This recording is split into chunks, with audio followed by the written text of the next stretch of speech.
Hey, good evening, everyone. Hope you had a great day today. Man, I am fired up. I just got done this evening talking to someone overseas about identity and actually walking them through the identity exchange process that we have.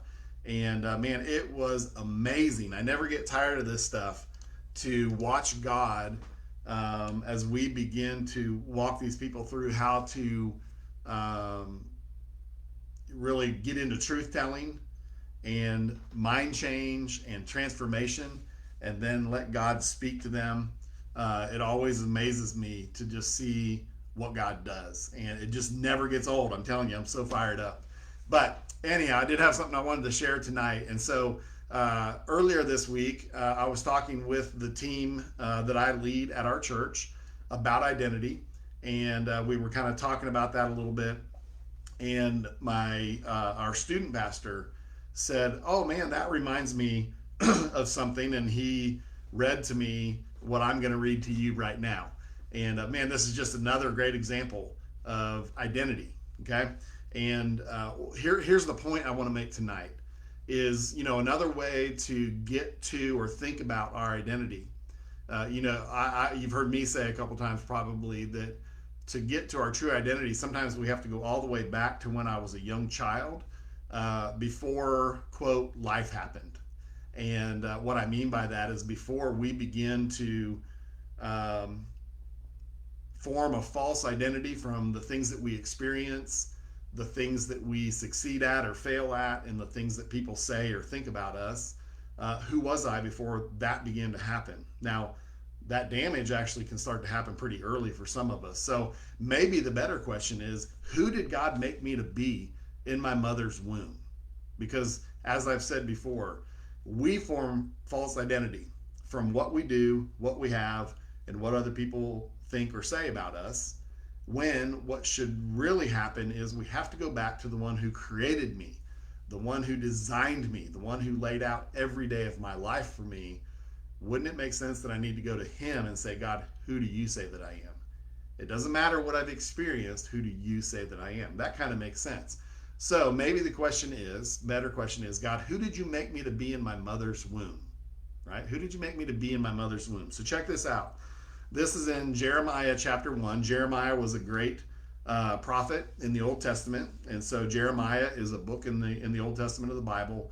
And in verse 7, here's what Jeremiah says. This is right in the beginning of his book. It says, "But the Lord said to me, do not say, I am only a youth, for to all to whom I send you, you shall go. And whatever I command you, you shall speak. Do not be afraid of them." Oh, you know what? I started in the wrong place. Good grief. I'm sorry. Back up. So this is Jeremiah 1, verse 4. We're going to back up to verse 4. Sorry about that. It says, Jeremiah was speaking. Here's what he said. "Now the word of the Lord came to me, saying, quote, before I formed you in the womb, I knew you." What? Oh, there it is. "Before I formed you in the womb, I knew you. And before you were born, I consecrated you," or I set you apart. I had a specific plan for you, in other words. "I appointed you a prophet to the nations." Oh, there it is. There's the name, right? A prophet to the nations. That's who Jeremiah is. That's who God created Jeremiah in his mother's womb to be. Before he was ever born, that's who God said, you are, Jeremiah. Okay? A prophet to the nations. Now, we're going to come back to this in just a minute. But I want to point out to you that this isn't the only place this occurs in the Bible. Psalm 139, verse 13. It says that's the verse that says, "I am fearfully and wonderfully made. You created me in my mother's womb." Okay?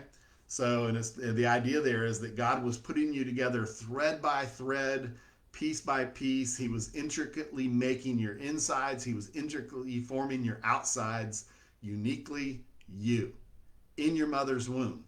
We can jump all the way into the New Testament. The Apostle Paul, who really wrote a huge chunk of the New Testament, he's a fascinating character. He was actually one who hated Christians. He actually took pride in killing Christians. And then God appeared to him and actually blinded him and then told him what God had created him to do, and what he was supposed to be doing. And Paul says in Galatians 1:15, go look that up. In Galatians 1:15, he says, "Surely in my mother's womb I was created to take the gospel to the Gentiles." Right? That's who God designed him to be. And it's interesting that he actually, as a Pharisee, uh, one was killing Christians, so the gospel was kind of threatening to him.